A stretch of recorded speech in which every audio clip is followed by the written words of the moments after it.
ป้าเห็นทางลุงหนวดบุกมาหอดเฮือนพี่บาทนี่พี่น้องมีอย่างแด้บาทเอาดีๆเด้อเหยียบพวกไว้ฮักเด้อนี่ลุงหนวดเลยกินได้อยี่เนาะตำเห็ดปวกพี่น้องตำเห็ดปวกไอ้นี่ใครเป็นคนตำเลยเมียเห็ดใบให้เด้แต่เมียจักไปข้างในเลยได้อยู่แต่ว่ายังบ่ได้ใช้ดิใครกวนอันนั้นนี่เนาะแหมมันยังไม่ได้ลุงเอ้ยขอไม่ได้ค่อยใช้ได้นี่นะจะบอกใหม่นะมันเก่าแห้งเลยบอกยังไงโยคนใหม่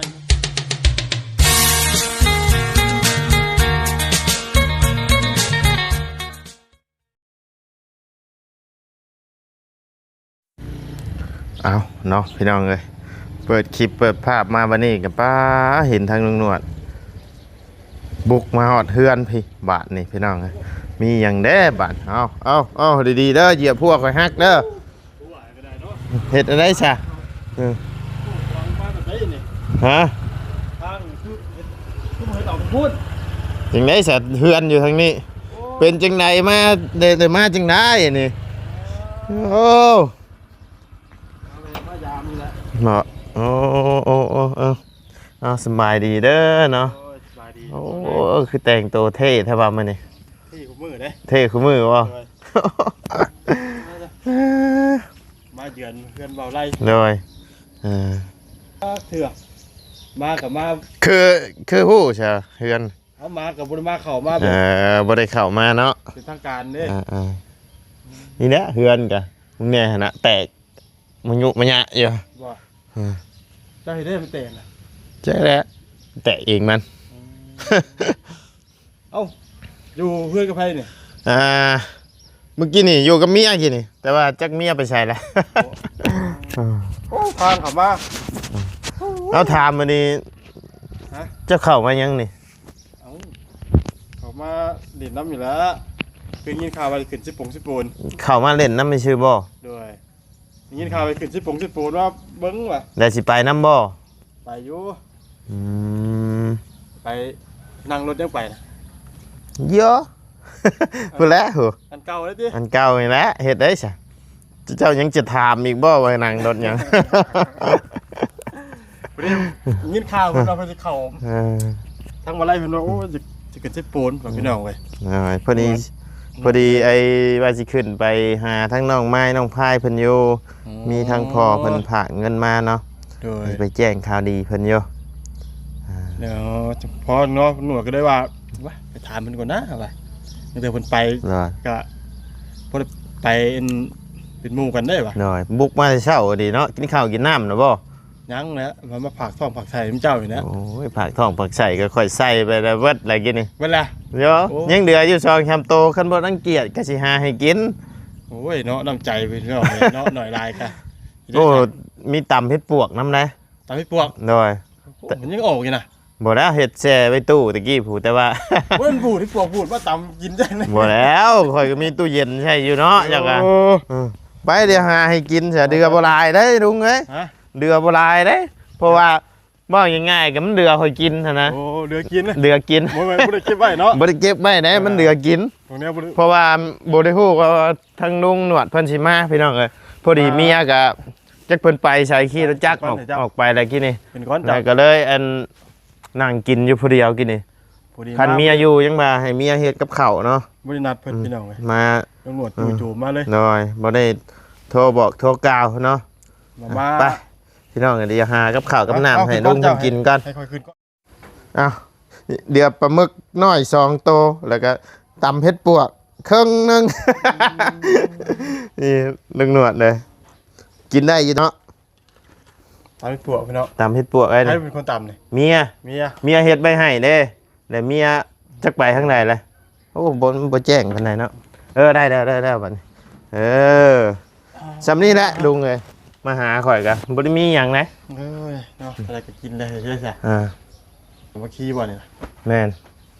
เอาคือว่าบ้านดงย่างจ้ะบ้านสามัคคีไซมันมี3บ้านเด้นี่บ่มีบ้านนักก้อยห่วยนักก้อยโคกแล้วก็ดงบางยาง3หมู่บ้านเป็นหมู่บ้านนึงโอ้ยเห็นได้ว่าอ่านป้ายจากนี้นะครับว่านั่นนี่บ่ได้ฮู้ได้พี่น้องหมู่ โมเมนต์หมู่นะหน่วยเนาะหน่วยที่11เฮือนเลขที่ ชีวิตไทยใครเด็กมาล้างมือก่อน อ่า โอ้อันนี้เคลื่อนครัวจะบ่อยนะ แม่นเฮือนครัวพอได้ พอเคลื่อนครัวกับเพื่อนนี่คนอยู่คนละข้างเนาะ อยู่คนละข้าง คนละนั่นพี่น้องเนี่ยโอ้เพื่อนเราเห็นคักอีดีน ว่าตะกี้ก็เฮือนนอนนี่แหละตะกี้ โอ้เมื่อก่อนนอนอยู่นี่บ่น่ะ แม่นเมื่อก่อนนอนอยู่นี่ตอนที่ว่าทางข่อยมาอยู่น้ำเมียแรกๆนั่นแหละดูไง มาอยู่น้ำเมียแรกๆแล้วก็นอนอยู่นี่แล้วเฮือนโกเฮือนเข้านะว่าง่ายๆกับหลังนี่นะ อันนี้ได้เลย โดยบ่ได้ปูสาดปูหยังได้ลุงเอ้ยกินแบบลูกทุ่งเนาะได้ ลูกทุ่งอยู่แล้วนี่ น้ำกระเดือค่อยกินกินได้ ผู้พี่น้องมีแต่คลองเรือว่ายังไง โอ้ เวทนาตัวเองนี่ เอาเฮ็ดได้เมียน่ะเมียข่อยก็บ่อยู่แล้ว น้ำตาสิไดเนาะพี่น้องเว้ย เอากินได้ยินแต่ว่าคันกินบ่ได้ก็สิเก็บเลย เอาอันนี้เนาะพี่น้องเอ้ยเขาบ่กินกันเสี้ยนเพิ่นให้ว่ารังเกียจเพิ่น บ่ให้ได้ อืม สิเก็บไปกินต่อก็ได้ เอาอยากกินบ่นี่พี่น้องเอ้ยมาครั้งแรก หน่อย ขึ้นมาเยือนเพิ่นกินปลาหมึกเรือน้ำเรือ ตำไหม ตามกองเรือ ตำของเรือทุกอย่างนะ บ่ได้ว่าน้องว่านุ่งดอกพี่น้องคือลุงหนวดว่าบ่ได้นัดหมายน้อง หน่อย ถ้าว่าบอกล่วงหน้าเพิ่นก็สิเตรียมการมาให้ดอกเนาะ เดี๋ยวต้มไก่เพื่อนถา โดยนี่ก็คือมาคือเห็นเลยพี่น้องมาแบบ โดย จู่โจมเลย อ่า เราก็บ่ได้ฮู้ทีมหยังดอกว่าลุงหนวด ถูกยังเนาะเบิ่งกว่านี่ข่อยก็หาสิกินอิ่มกินนี่นะลุง มากับพอดี พอดีไปเปิดโต๊ะข้าวไปเห็นลุงหนวด ดีนะเรากินบ่เบิด หน่อยยังดีนะข่อยจงไว้ฮะ แล้วเผื่อเราสิคิดว่ากินตอนเที่ยงได้ดอก แซ่บอยู่บ่ คักอยู่พี่น้อง คักอยู่เนาะ เอาอยู่มาพี่น้องมา หน่อย มากินของบ่เบิดบ่จะบอกของเหลือเนาะ หน่อย เราเก็บกินอีกรอบ เก็บไปกินอีกรอบได้นี่นะบ่แม่นว่าสิเอาไว้ว่าไม่ทิ่มไม่หยังไงมันแซ่บพี่น้องเอ้ยเกะตำเฮ็ดปวกนี่บ่ได้มักเยอะ คือมาแบบจู่โจมพี่น้องเลย หน่อย เอ้าปลาหมึกนี่มันอันนี้มันเป็นอย่างมันนี่ ไข่แอะ ไข่บ่อน กัดรส มันแย่บ่ บ่ได้แยะบ่ได้หยัง เขายังคือเกลียดคืออึ่ง บ่มี บ่มี กัดรสเชื่อข่อยนี่ข่อยกินได้โตเด้อ แม่นบ่ อืม เสือเจ้าเป็นไหนเขาจะมัน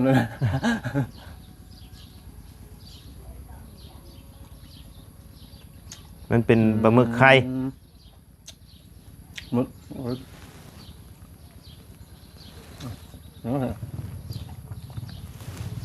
ไอ้หม่องอยู่ในดังมันนั่นเด้อันตัวแข็ง มันชื่อตลาดบ่ ๆชื่ออยู่เชโนวานนี่ โยใช่หรอ เพิ่นขายเป็นแพ็คคันตัวใหญ่น่ะกิโลละ150,000 นี่อ่ะ อันนี้แพ็คละ25 ใครไม่ปลูก จักแหละประมาณ10ปลายโตนี่แหละตัวน้อยนี่นะ เพื่อนบอกอะไรข้างในปลาหมึก น้อยยังดีนะบ่ได้ยังดีนะที่บ่ได้จำแจว แจวก็จะจักสิมีใบให้กินได้บ่เพราะว่าทั้งบ่ได้น่ะบ่ได้คอยเฮ็ดอยู่เฮ็ดกินพี่น้องอะ เพราะว่า เฮ็ดกินบ่เป็น เบียร์กับตำรวจ มีแต่เมีย ไม่เห็นจ้ะ มีแต่ให้ตื่นมาก็คันบ่ได้กินพร้อมเมียกับเมียกินแล้วก็เมียแบ่งไว้ให้คือนี่แหละเมียกินอิ่มเมียแบ่งไว้นี่ก็กิน ใครตื่นนอนตื่นสวยแล้วเจ้าเนาะ ก็บ่ได้ช่วยตื่นโดนเติบแล้วมาก็อันเอาไอ้รถไปล้างขี้ต้มออกลุยมื้อน่ะ ฟังกับมามึงเลยจะภาพรถก่อน แน่จังว่านะเพราะว่าคันเฮาบ่ล้างนี่โซ่นี่มันเบิดใบสเตอร์นี่ดูไง รถเพียนเขา แม่นดินเข้าเด้ ล่างไฟวัดหารู้ เอ้ากันฉีดกว่าน่ะทรายก็มีบ่ได้ดูแล้วกี่ข้านคือกันนี่นะเว้าเรื่องล้างรถคอยบ่ได้ถูบ่ได้หยังเด้ฉีดน้ำล้างขี้ต้มออกชื่อได้นั่นน่ะบ่แม่นบ่ล้างนะล้างขี้ต้มมงไอ้นั่นออกเฉยบ่ได้ล้างดอก ให้ลูกหลานเลยเบิ้ลน่ะ ออกหน้าบ่แล้ว ของหน้าเบิ้ลอ่ะ ไปเผาก้าข้าววุ้งบ่แล้วน้อย ยังไม่หลับไม่เลย ยังอยู่เจ้าเด้ ไปบ้านเอาเด้อ บ้านเอาโอ้ แล้ว คั บ้าน ก เอา นะ เฮ็ดหน้าบ้านเนาะจังได้เอาไว้ บ่ไปดาปีแล้ว อ๋อ เนื่องจากว่ามัน อยู่กัน2คนผัวเมียลูกน้อยครับ อืม ทำยากมองที่ว่า อืม เมียมันเอาลูกน้อยเขาไปที่ อ่า ทั้งนกกาทั้งมาดำทั้งโอ้ย สารพัดเนาะ เมื่อย เมื่อย อันนี้กับเมื่อยอยู่ผักกาดมันกะที่ใครกว่าเท่านั้นเนี่ยมัน สิขึ้นเชฟโปนบ่เดี๋ยวนี้ อย่างว่านะเจ้าว่าจะขึ้น เมียก็ยังบ่ได้ชักส่งชักเสือครับ ว่า เบิ่งก็ใช้ส่งคัสันอยิน เนาะ ใช้ส่งเสือเจ้าสิขึ้นเชฟโปน หืม ใช้ส่งเสือเจ้าสิขึ้นเชฟโปน เขาพูดขึ้นหรือบอก อ้าว เจ้าขึ้นขึ้นเจ้าบ่ขึ้นก็บ่ขึ้น อ๋อคันค่อยขึ้นก็ขึ้น อืม คันสมมุติค่อยขึ้นแล้วสิไปเอาเสื้อผ้าอยู่ใช่จ้ะ หืม ส่งเสืออยู่ใช่จ้ะ ช่วงเทื่อนนะ เลย หางหนาวแล้ว โอ้ หาเอาข้างหน้ามีอยู่ข้างหน้าบ่ เอาตัว10 สะพานนกเสือแล้วบ่ เอา บ่ใช่อะ ไปแบบบ่ได้พกหยังเลย อืม อืม ไปแต่รถพอ เอาไปตลอดเนาะ ฝนตกมันลำบาก เลย เปียกคือเรา แม่นลำบากนี่เนาะ เพราะว่าฝนตกกลางทางเสื้อผ้าก็เปียกอ่ะ อืม แล้วก็ตำรวจเมื่อคืนก็เปียกตอนย้อนคืนเนี่ย เปียกบ่คืน ปานใกล้ แต่ว่าไปช่วงนี้ก็ต้องฟกไอ้เสื้อกันฝนไปนำพี่น้อง พวกยุหักเปียกอ่ะ เปียกก็ยังไข้ได้ พอบ่หนาว มันบ่หนาว นะตอนบ่หนาวเป็นไง เจ้าแห่งคักแล้วหมวกกันน็อกก็บ่มีเจ็บบ่ได้หนาเนาะ โอ้ยตาคอยนี่ ฮะ อันนี้มันจะคืออันจะคือเต้นต่อนี่เวลาฝนตกอะ ป้าข่อยมามื้อน่ะดงมายังมื้อคืนไปปวดไปเปิดนั่นออกเลย แมงขโนนบินมาตำตาข่อยปักวิ่งออกแสงเลย คือกัน อ๋อเท่าข่อยว่ะเกือบข่อยตกคลอง ข่อยว่านี่ยังไม่กระเบื้ออ ม ที่ผ้าข่อยปานถือก้นหินมันรู้สึกว่ากระทุนเขา มาขับรถไวเนี่ยเด้เนาะมันเกี่ยวกับไว เรื่อง เนี่ย ที่บไหว้กับควบประทะเนี่ย มันแมนความปะทะมันดันมันกระทบเขาฮะแมนบ่ฮะกูมาแล้ว โอ้มาบ่เนี่ยเจ๋มันมาแล้วก็ชอบมากคืออันเขาเรียกตามก้นเดินใหญ่อะ เลย พี่ชายจ้ะ แมนมันพ่งเอาดีๆเด้อดีๆเด้อ เงินเขาแล้ว โอ้จากมาได้ใส่ เสียงมา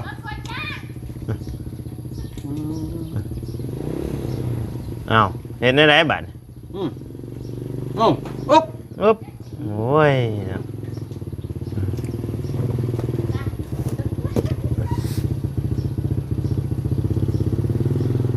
มาข้างนอกก็วิ่งเรือไม่ยังว่า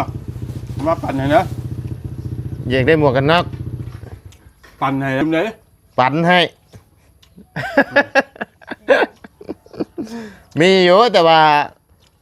มันก็มีพุ่นมีอย่างเกาะในแล้วเขาบ่ได้ไว้ในตู้เด้ บ่ บ่เป็นอย่างแต่ว่าเนาะ มันขับเบิ่งก่อนน้องคือครับ โอ้ย กลับไปเราขออนุญาตดุนหายใจบ่ออกอ่ะ บ่ได้อยู่ สบายดีเด้ทั้งนะ นอนสบายดี จักสิว่าจังไดเป็นป้าน้องสะใภ้เอ้าเพิ่นว่าอายุน้อยกว่าเนาะแต่ว่าในนามเป็นป้าดูว่าเป็นนามพี่น้องเลย พี่นางเนาะพี่นางคำว่าพาลูกพาเต้าเอิ้นก็เป็นป้าเนาะ ด้วย ในนาม เอ้าเมียลุงหลอดเอิ้นป้าเลย น้อยแมน แล้วเอิ้นตามนั่นเราบ่ได้เอิ้นน้องป้าเหรอ แมน เอิ้นตามที่ในนามของญา เบิด ติ บ่กับข้าวนะ ยัง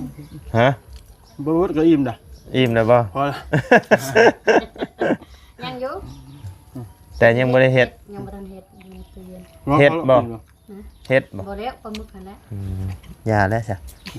คือสิดนอยู่เนาะอันขึ้นไปเบิ่งหมวกกันน็อกไอ้ตัวสีแดงอ่ะลงมาให้ลุงนะเบิ่งเนาะเอา หายใจออกบ่ เอาทิชชู่มาเช็ดเอาน้ำนี่แหล้ว ว่ามันเป็นพุ่นเกาะไอ้เชื้อลุงเลยแต่ว่าหมวกนั้นยังใหม่อยู่นี่ที่ว่าแถมมาน้ำรถข่อยคันนี่แหละคันสีดำนี่ ห่างๆอยู่บ่ แม่นี่คันบ่ได้ห้างไหนเบาเจ้าจะว่าห้างไหน ยังดีอยู่เลยนี่แต่ว่าติดยากสิซื้อ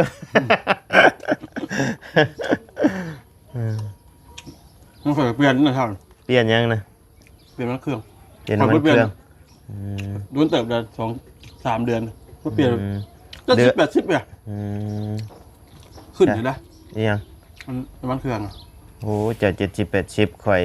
เปลี่ยนมื้อนั้น100,000ชาว ไม่หอยเนาะเดี๋ยวฮันด้า ก็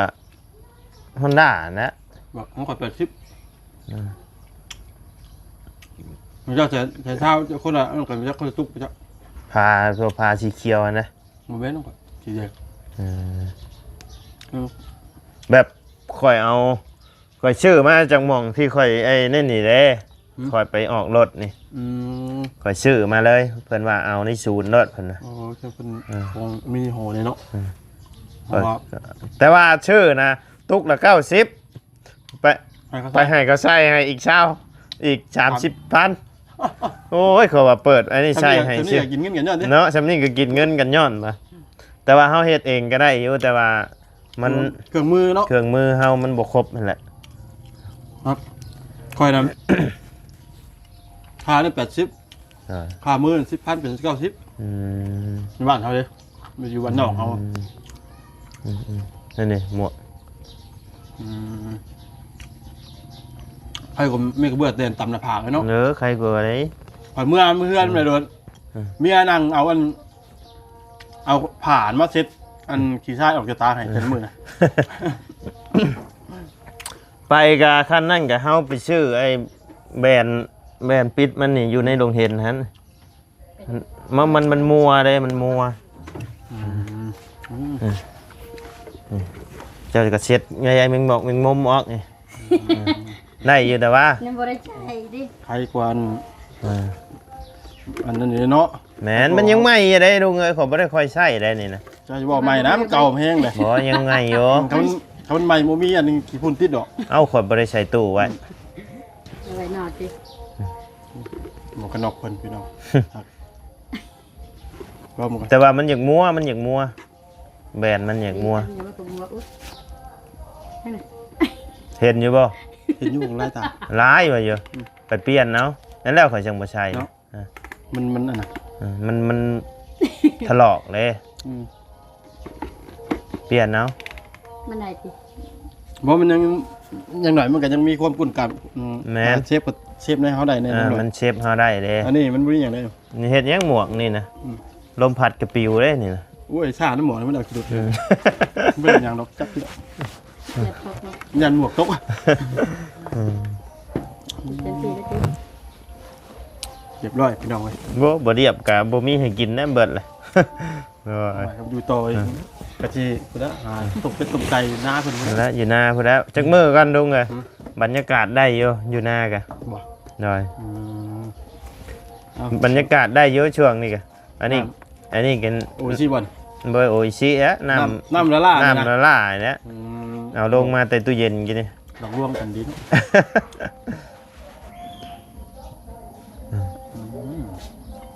บ่เอาน้ำลงมาให้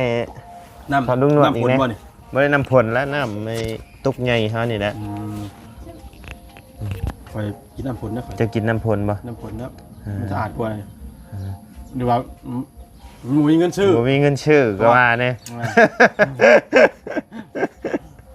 ว้าวแต่เสียงสะอาดบ่ได้ไปหาสาวแตวบ่ ออกไปก่อน ตอนออกไปบ่ ออกไปตอนมันน้ำข่อยมาซ่าคนนี้นะข่อยจะบุท่านปลาหมึก แม่นบ่ทันอยู่เพราะว่าข่อยอิ่มเลย ทัน เด้ กับจิบูดเลย โอ้ยเป็นอะไรแซ่บอยู่บ่ เสียบอยู่พี่น้อง โอ้ย อ๋อ เจ้าว่าบ่อิ่มใช่มั้ยจักเนาะ บ่กินข่อยกินข้าวมาเดือนแล้ว อ แต่ว่ามายามยามน้องเนี่ยเนาะเอากันกินข้าวบุญศีลน้ำกันพี่น้อง เลย ตามที่ทั้งโอเคเป็นพาเฮ็ดได้ ฝนสิบ่ตกห่ำเฮาบ่ลุงแค่หมดเฮาขึ้นเหนือ อ๋อ ฝนสิบ่ตกห่ำเฮาบ่คือจะว่ามืดครึ้มอยู่แท้นี่เนาะ คันได้ว่าคำย่านผลนี่ก็ดีกเลี่ยงบ่ได้เนาะ